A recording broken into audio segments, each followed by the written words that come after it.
selamat datang di podcast Rumah Degiri, Rumah Demokrasi, Gagasan, dan Inspirasi.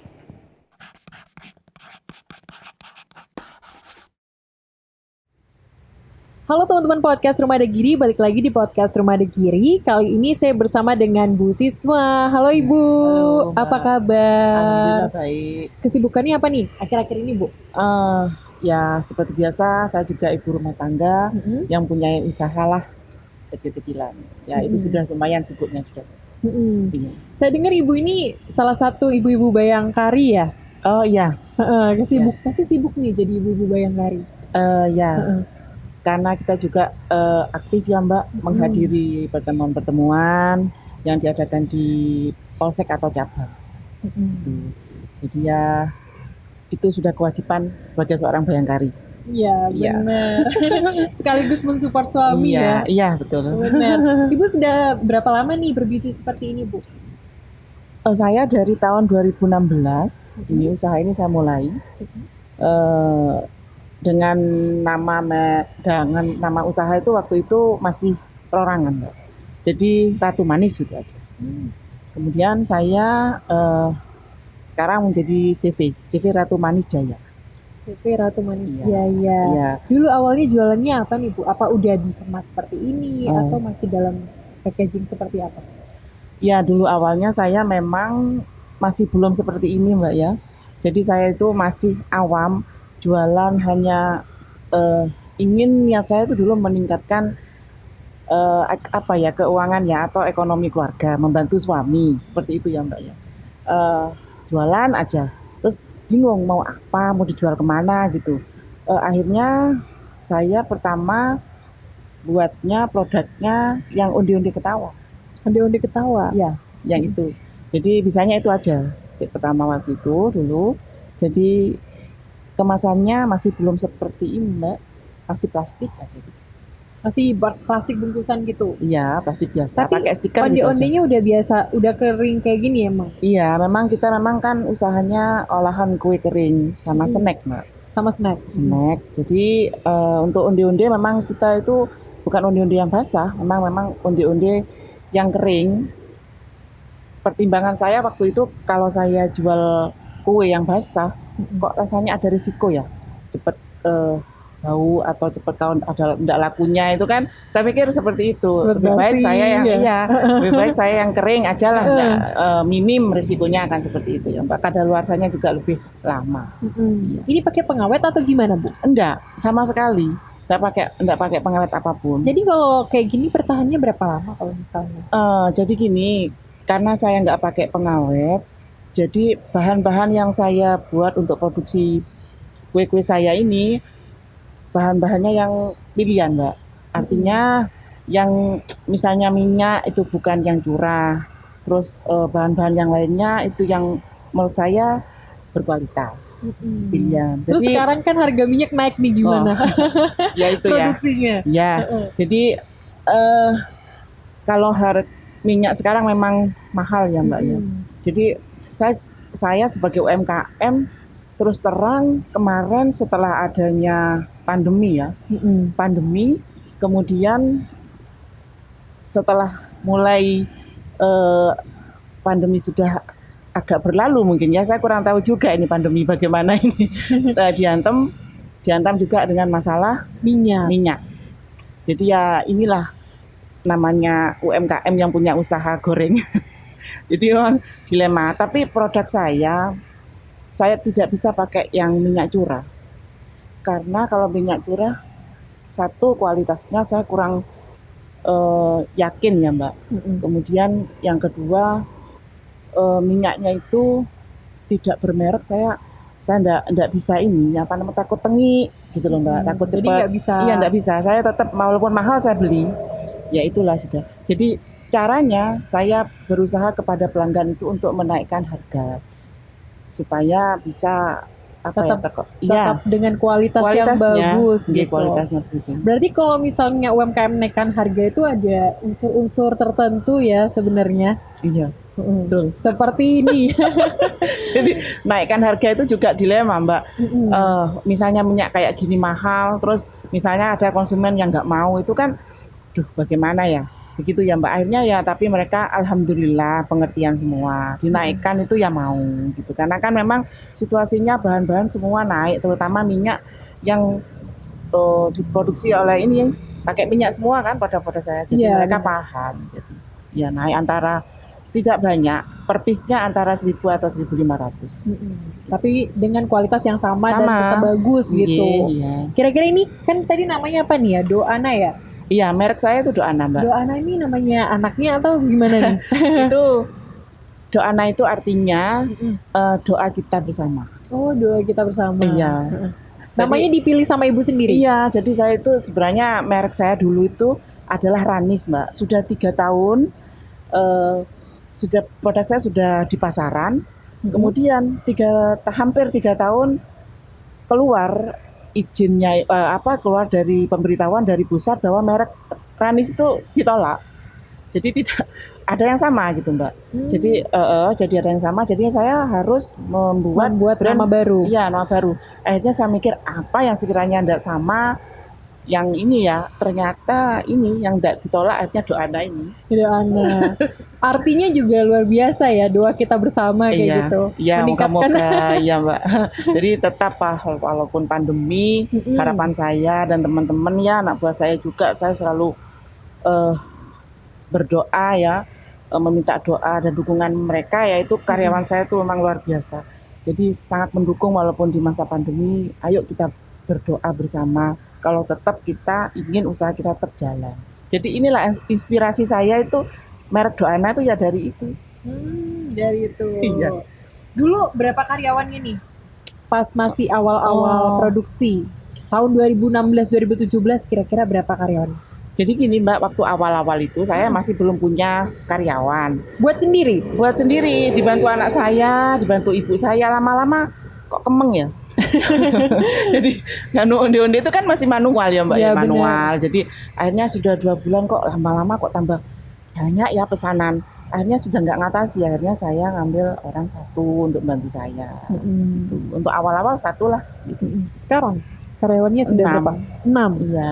Ini produksi di rumah atau produksi punya tempat produksi gimana? Saya punya tempat produksi sendiri Mbak. Luar biasa ya, udah berapa tahun nih? Sekitar 5 tahunan ya? Iya, 5 tahun, masih baru sih usaha saya. Tapi lumayan nih, sudah menghasilkan.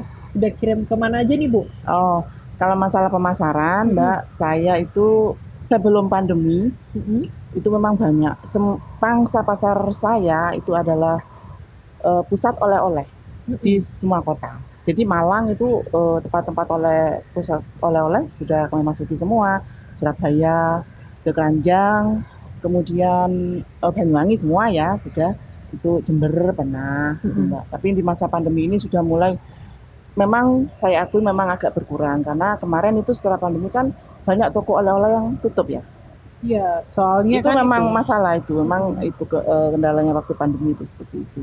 Jadi ya banyak sih sebenarnya. Kalau UMKM itu kalau saya dibilang lancar-lancar terus, ya tidak juga. Namanya orang usaha itu kan punya naik turun ya Mbak. Ya pastilah itu. Jadi kalau nggak mungkin tidak ada gagalnya, tidak ada turunnya itu. Jadi gimana kita bisa pinter kalau dari kegagalan itu kita evaluasi nanti dari situ. Benar. Tapi selama pandemi ini kira-kira ada pengurangan karyawan nggak Bu? Tidak.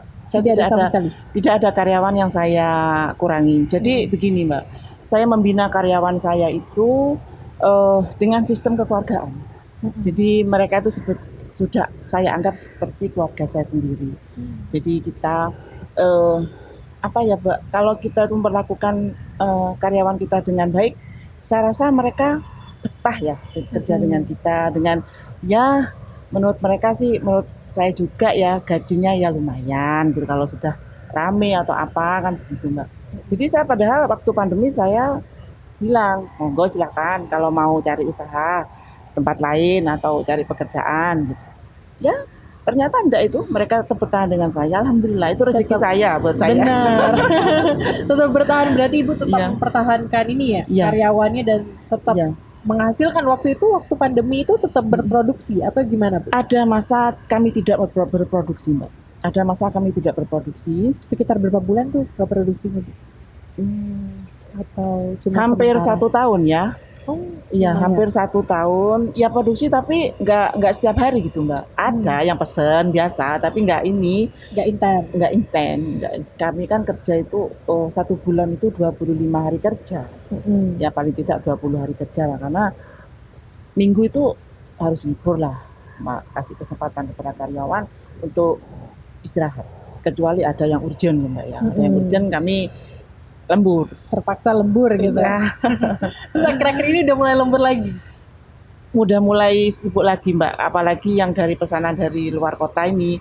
Jadi agak keburu-buru sebenarnya, karena pesanan ini kalau sudah dari, kebetulan saya punya selalu ini Mbak, apa, mensuplai toko saya, tokonya di Bayangkari Mbak, yang ada di Polda namanya Ijokres.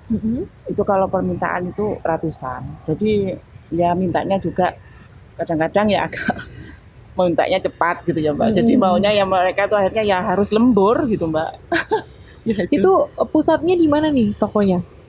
di dalam Polda. Oh, dalam Polda. Di Banyuwangi juga ada? Oh tidak, dia hanya di Polda yang langsung dari dikelola oleh Ibu Kapolda sendiri, ketuanya UMKM Bayangkari sana ada, serta pengurus-pengurus. Jadi produk-produk dari Bayangkari gitu dikirim ke sana kayak gitu. Fungsinya apa sih Bu kalau misalnya buat kayak gitu? Apa udah dari dulu atau baru-baru pas pandemi nih dibuatnya? Kebetulan saya itu memang tidak dari awal waktu masuk ke toko itu. Jadi anjuran pemerintah itu ya ini mungkin ya Mbak, menurut saya kan anjuran dari pemerintah pusat itu kan semua lini, semua pemerintah atau swasta itu membantu UMKM ya Mbak, untuk meningkatkan taraf hidupnya atau meningkatkan taraf perekonomian nasional ya kan. Jadi kebetulan dan memang Bayangkari ya itu ambil berperan serta dalam itu mendata semua Bayangkari di seluruh Indonesia yang mempunyai usaha. Kebetulan saya juga dari cabang Banyuwangi ya termasuk saya. Itu. Jadi juga itu melalui seleksi Mbak, untuk masuk ke Ijokres itu melalui seleksi awalnya. Jadi alhamdulillah saya masuk yang unggulan. Oh, berarti produknya apa sudah ini dan sebagainya harus harus ada izinnya juga ya, gitu. Itu yang pertama. Jadi memang harus ada izinnya. Kemudian ada apa Mbak, rasa ya mungkin ya. Tes rasanya juga dari kemasannya itu mungkin juga yang termasuk kategori juga ada pelatihannya seperti itu. Jadi memang tidak mudah masuk di Ijokres itu. Tapi iya, bagus gitu hasilnya sampai sekarang gitu ya. Iya alhamdulillah, karena dukungan dari pemerintah juga dari Bayangkari juga. Jadi kita masih selalu bisa melewati masa krisis ini di pandemi.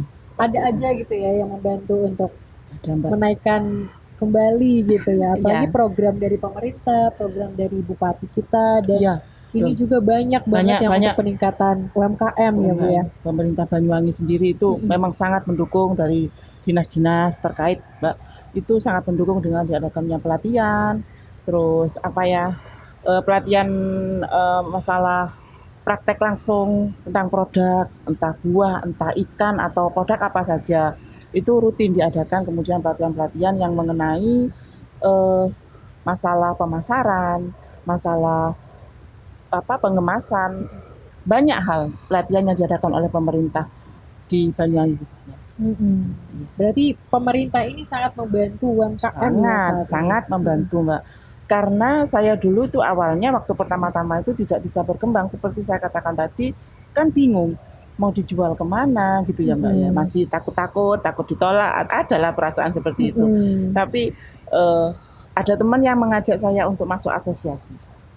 Asosiasi yang asosiasi makanan minuman waktu itu yang di bawahnya asosiasi besar Akrab, dan Akrab itu di atasnya itu adalah dinas.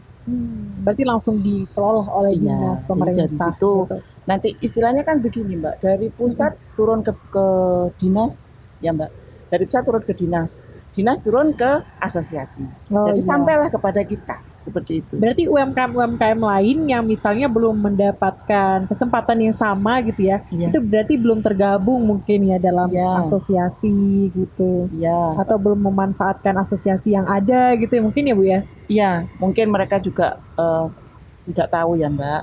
Jadi kalau tapi yang di kota-kota ini sudah sangat banyak yang tahu. Yang masalah kemanfaatan ikut asosiasi itu kita bisa berkembang, bisa berkembang. Nanti misalnya gini, di Banyuwangi atau di luar kota ada outlet baru. Mereka itu para ownernya yang toko-toko oleh-oleh atau tempat-tempat yang untuk mau berjualan yang diproduksi oleh UMKM itu langsung bukan kepada personelnya, tapi melalui asosiasi. Jadi yang asosiasi ini langsung turun ke anak buah, jadi tinggal masuk aja kita.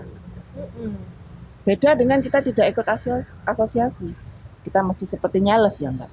Iya. Kan begitu. Harus nganter gitu. Iya, harus mengenakan produk kita, diterima atau tidak diterima itu kan tergantung. Tapi kalau asosiasi langsung sudah seperti punya link ya, seperti itu. Jadi ini dari asosiasi ini, oh ya dari akrab. Oh ya dari asosiasi ini, itu enak banget. Berarti emang membuka kesempatan banget ya buat UMKM itu memasarkan produknya, mendapatkan bangsa pasar yang lebih luas gitu ya. Lebih luas. Ya. Gitu. Kalau misalnya Ibu sendiri nih untuk desain-desain gini, desain sendiri atau jasa desain atau gimana? Kalau untuk desainnya saya pakai jasa desain Mbak. Sekalian yang nyetak. Oke. Iya. Jadi memanfaatkan ini ya, jasa-jasa desain yang di sekitar itu ya. Gitu. Jadi mungkin teman-teman UMKM yang nonton, mungkin yang ngerasa kalau produknya dengan kemasannya masih kurang menarik gitu ya, kita pakai jasa desain aja mungkin ya Bu ya. Iya. Walaupun memakai jasa desain itu kita memberi masukan juga ya Mbak. Oh saya maunya seperti ini, warnanya seperti ini. Tidak apa-apa untuk memberikan masukan kepada yang jasa desainnya. Benar-benar. Berarti kayak apa ya? Membantu juga mereka yang untuk mendapatkan pendapatannya kayak gitu ya. Iya, pasti itu Mbak. Karena memang yang memang bidangnya di desain kemasan ini memang kerjasamanya kebanyakan itu dengan UMKM. Iya, benar. Jadi emang udah ada kerjasama gitu ya? Bukan kerjasama, cuma mereka menawarkan dan dari mulut ke mulut dari teman-teman, oh di sana itu bagus, oh ini di sini itu kan, ini kan akhirnya mereka. Dan kalau misalnya kita pakai jasa itu juga kan kita bisa dapetin kemasan yang memuaskan gitu ya, yang layak di pasaran. Iya. Dan sesuai dengan mata anak muda lah ya, karena saat ini kan mungkin yang jajanan kayak gini nih lidah anak muda yang paling ini ya suka gitu, atau misalnya gimana? Atau di Ibu sendiri untuk penjualannya ini lebih ke kalangan mana nih? Kalau yang unde-unde ini kayaknya makanan jadul ya Mbak? Iya. Makanan jadul. Jadi kalau ladrang itu awalnya itu kenapa saya kok kepingin ladrang buat waktu itu setelah unde-unde? Tapi saya kepinginnya ladrang yang beda. Artinya saya ingat prinsip bahwa kalau kita tidak bisa menjadi yang terbaik, jadilah yang terunik kan seperti itu ya Mbak ya. Jadi waktu itu ini kayak ladrang tempong ya. Ladrang tempong ini ada Mbak, ada ceritanya. Jadi Banyuwangi apa ya? Kok di sini saya lihat di ladrang itu hanya ladrang aja ya Mbak ya. Kalau saya lebih baik apa ya Mbak? Budaya lokal ya. Tempong itu kan terkenal ya dengan Banyuwangi ya. Jadi akhirnya saya ngasih nama ya ladrang tempong. Padahal tempong. Ya itu tapi begitu kalau di luar kota apa sih ladrang itu? Makanya saya di sini saya kasih keterangan stick. Oh ya, cemilan stick yang diolah dengan cabai asli. Oh berarti ini pedas. Karena pantas namanya kan tempong. Iya benar. Ini yang pertama emang yang ladrang tempong dulu. Iya tempong. Kemudian ada yang telur asin. Berarti ada ini ciri khas ini banget ya, ciri khas Banyuwangi banget. Saya memang di luar kota memang ada banyak yang bingung Mbak, tapi saya ingin meningkatkan keterkenalan Banyuwangi gitu. Bahwa tempong itu apa dari sih? Banyuwangi. Apa sih tempong itu? Ladrang itu apa sih? Toh ada keterangannya. Jadi ya tidak apa-apa. Memang seperti itu. kalau memang secara ini ya Mbak, oh apa nggak bingung ya itu kalau dikasih nama ladrang itu ada keterangannya kan Mas. Ada sticknya biar mereka tahu oh ini stick seperti ini dan ada gambarnya. Kalau walaupun dalam kemasan kotak, tapi kan oh ini stick ini kan begitu. Iya benar-benar. Jadi tetap memanfaatkan nama-nama Budaya lokalnya. budaya lokal, benar. Tanpa menghilangkan budaya lokal dalam bisnis yang udah Iya. modern ya sekarang ya. Soalnya sekarang kan orang-orang udah pada bikin nama yang unik-unik, yang lucu-lucu, yang modern, Inggris-Inggrisan dan sebagainya. Ibu masih pakai dengan kearifan lokalnya kayak gitu. Saya bangga dengan Banyuwangi, Mbak. Siap. Asli Banyuwangi nih. Iya, saya bukan orang Banyuwangi. Bukan asli Banyuwangi. Bukan. Saya orang Jember. Orang Jember. Iya, tapi saya sudah lama dinas di sini Banyuwangi. Ya saya akhirnya mencintai banget Banyuwangi bahwa di Banyuwangi ternyata banyak seni dan budayanya yang luar biasa. Widih. Applause dulu ya buat Banyuwangi. Oke Bu, ini saya lihat udah ada perizinannya. Untuk buat perizinan kayak gini kira-kira sulit nggak sih Bu sebagai UMKM buat perizinan PIRT dan sebagainya? Oh enggak Mbak, jadi waktu awal-awal itulah kegunaan itu ikut asosiasi. Jadi di sana kita itu difasilitasi baik pelatihan atau praktek langsung. Juga ini fasilitas perizinan dari halal, dari PRT, dan itu gratis gitu. Berarti pengen ya UMKM yang ada di Banyuwangi itu naik kelas semuanya gitu ya, dengan standar-standar yang sudah diterapkan gitu. Betul, karena kan di Banyuwangi ini kan kota pariwisata. Benar. Jadi pariwisata itu pasti bersinggungan dengan UMKM untuk oleh-oleh kan seperti itu ya. Dan produk oleh-oleh yang harus kita hasilkan itu yang harus yang menjual. Betul, gitu. Ya. Yang benar kan? Ya. Supaya nanti kalau misalnya bule-bule ataupun nanti dari turis-turis lokal datang ke Banyuwangi, bisa nyicipin produknya Banyuwangi kayak gitu. Iya. Dan sudah berstandar. Sudah berstandar. Sudah layak lah Mbak sudah istilahnya. Sudah layak untuk dipasarkan gitu ya. Iya, nggak hanya di ini ya Mbak, nggak hanya di kota Banyuwangi aja, untuk ke luar kota pun kita udah siap seperti itu karena perizinannya sudah lengkap seperti itu. Ibu kira-kira waktu pandemi kemarin ada nggak sih inovasi produk yang Ibu lakukan gitu? Inovasi produk saya buat ladrang kopi Mbak. Ladrang kopi, jadi ini kan ladrang ladrang pedes ya Mbak. Pedes. Kalau yang gurih itu kan ladrang telur asin. Saya ini pedes. Kalau yang telur asin gurih. Saya coba yang manis. Ya ladrang kopi, cuma saya nggak bawa ini di rumah. Kebetulan saya masih belum ada stoknya, belum buat. Jadi habis ada kemasan gitu. Ekonomis gitu. Jadi ada 3 seperti ini apa poki kemasannya. Oh iya. Jadi dalam satu kemasan itu ada rasa tempong, telur asin, sama kopi, rasa kopi. Jadi satu dalam gitu. Satu kemasan jadi satu piece. Tapi di dalamnya ada 3 rasa. Ada 3 rasa. Gitu. Ya. Kenapa milih kopi Bu? Kalau coklat kayaknya sudah biasa awam ya. Awam. Tapi kalau kopi kayaknya jarang. Menarik rasa kopi. Juga. Ya. Saya mikir yang gitu itulah. Jadi ya makanya saya bilang tadi kalau saya nggak bisa jadi yang terbaik ya kopinya jadi yang terbaik ya Mbak, bukan ini untuk saya. Tapi kan kalau kita nggak bisa jadi yang terbaik, jadi yang terunik kan seperti itu ya Mbak. Yang berbeda. Yang berbeda. Jadi ya moga-moga tapi jadi yang terbaik. Amin gitu. Ya. Ibu kopinya sendiri ambil dari kopi asli Banyuwangi atau kopi apa nih Bu? Atau kopi sasetan atau gimana? Saya campur Mbak. Jadi ada saset dan ada kopi yang asli. Bubuk. Jadi bubuk aslinya tetap ada. Ya.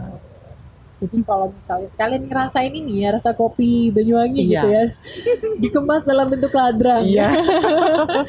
Nextnya apa nih? Mungkin onde-onde kopi gitu ya? Iya sebenarnya saya maunya seperti itu Mbak. Onde-onde kopi. Sebenarnya onde-onde ada 2 varian rasa Mbak. Oh ini yang apa original? Ini original. Yang ladrang rasa spikulas itu. Spiku? Iya. Jadi aroma rempah. Oh, aroma rempah. Iya, cuma saya masih belum buat. Maksudnya ini kebetulan lagi stoknya habis. Iya. Ibu ini ya, idenya unik-unik. Pengen yang beda gitu ya, seperti yang Ibu sampaikan tadi. Pengen yang beda. Iya. Kenapa ngasihin rempah di dalam onde-onde? Apa ada yang menarik mungkin menurut Ibu dari rempah itu? Enak ya rasanya. Nyoba-nyoba gitu awalnya. Iya. Kok enak rasanya? Enak. Jadi tapi ada orang-orang ini kan tertentu juga sebenarnya ya Mbak yang suka rempah itu ya kalau kue itu ya. Jadi ya memang lebih pemasarannya lebih yang original. Ya. Tidak semua orang suka rempah. Benar. Tapi saya kalau memang menyukai rempah ya saya buatkan untuk undi-undi pertama. Oh berarti ada variannya banyak kayak gitu. Ada variannya. Penting gak sih kita berinovasi dalam berbisnis gitu Bu? Iya Mbak, penting sekali Mbak karena inovasi produk, inovasi kemasan itu sangat penting Mbak. Jadi awalnya saya itu kan waktu keluar kota nekat aja saya Mbak ya, ikut teman-teman gitu ya, pakai plastik kemasannya. Lah kemudian itu kurang menarik mungkin ya, jadi kurang laku, jadinya retur kemudian ya hancur kan Mbak, kurang aman untuk pemasarannya atau distribusinya ya waktu di jalan atau apa pengirimannya. Akhirnya saya berpikir gimana caranya ladang ini supaya aman sampai di tangan konsumen atau di toko-toko. Akhirnya saya pakai kemasan ini. Kemasan box gitu ya? Kemasan box supaya aman, jadi siap-siap aja. Banting juga agak ini ya, agak aman. Jangan diinjek. Jangan diinjek, jangan dibanting. Jadi itu Mbak, jadi memang penting itu inovasi produk. Karena kan supaya konsumen tidak bosan. Kemudian mungkin ada yang meniru, tapi kita sudah siapkan lagi produk yang baru, jadi selangkah terus lebih maju. Jadi kalau misalnya ada yang niru ladrang tempong, saya udah punya ladrang kopi, benar gak Bu? Tuh. Habis ada yang niru ladrang kopi, udah punya inovasi baru lagi. Iya, maunya saya seperti itu habis ini Mbak. Jadi ini kalau ladrang tempong ini dulu gak ada nih namanya ladrang tempong. Kayaknya nih saya ya Mbak ya dulu awalnya hanya stick pedas gitu ya Mbak ya, ladrang pedas gitu. Nggak ada yang namanya tempong. Lah, ini sekarang kok saya lihat-lihat di toko-toko itu banyak sudah inspirasi dari saya mungkin atau dari lainnya saya nggak tahu lah. Pokoknya ada rengginang tempong, ada ini tempong, ada itu tempong. Oh begitu ya, alhamdulillah gitu ya Mbak ya. Menjadi salah satu inspirasi. Iya, nggak apa-apa. Iya, itu jadi, persaingan sehat. Benar. Kan belum tentu punya kita rasanya sama gitu kan. Iya betul. Ya baru sampai tempong, Ibu sudah sampai kopi gitu ya. Iya. Benar. Oh iya Bu. Ya. Harapannya Bu Sisma sendiri ke depannya untuk UMKM, khususnya UMKM lokal di Banyuwangi ini apa nih Bu? Kalau harapan saya untuk UMKM yang di Banyuwangi ini terus maju aja, walaupun kondisi kita itu seperti ini ya, kemarin pandemi, kemudian bahan-bahan sekarang naik, apalagi minyak naik, jangan putus asa, karena kita harus punya prinsip, kalau kita punya kemauan dan cita-cita, di situ pasti ada jalan. Benar gitu. Ada jalannya sendiri. Saya sudah merasakan itu. Sudah merasakan ya, walaupun minyak naik tapi tetap masih bisa survive gitu ya sampai sekarang. Padahal kebutuhan konsumennya banyak gitu ya, harus dipenuhi. Betul. Dengan minyak yang harganya sedep gitu ya. Saya yakin kok Mbak, pemerintah itu tidak akan membiarkan seperti ini. Benar. Nggak mungkin lah harga minyak itu mahal terus. Nggak mungkin, pasti ada turunnya. Pasti insya Allah ada. Siap. Oke Bu Sisma, terima kasih hari ini sudah bergabung di podcast Rumah Degiri, sudah berbagi cerita-ceritanya, sudah memberikan motivasi-motivasinya untuk UMKM yang ada di Banyuwangi dan seluruh Indonesia kalau bisa ya kan. Amin. Semoga sukses terus nih ladrang tempongnya. Amin. Nanti next saya dengar ladrang yang lain-lainnya lagi mungkin. Ya, insya Allah nanti habis ini saya mau buat Mbak. Amin. Thank you sekali lagi Bu Sisma. Sama-sama. Oke teman-teman podcast Rumah Degiri, terima kasih hari ini sudah menonton podcast Rumah Degiri bersama dengan Bu Sisma terkait dengan gimana sih cara kita berbisnis dan juga cara kita memanfaatkan berinovasi dalam bisnis-bisnis yang ada. Saksikan terus podcast Rumah Degiri setiap hari Jumat jam 7 malam di YouTube Rumah Degiri. See you.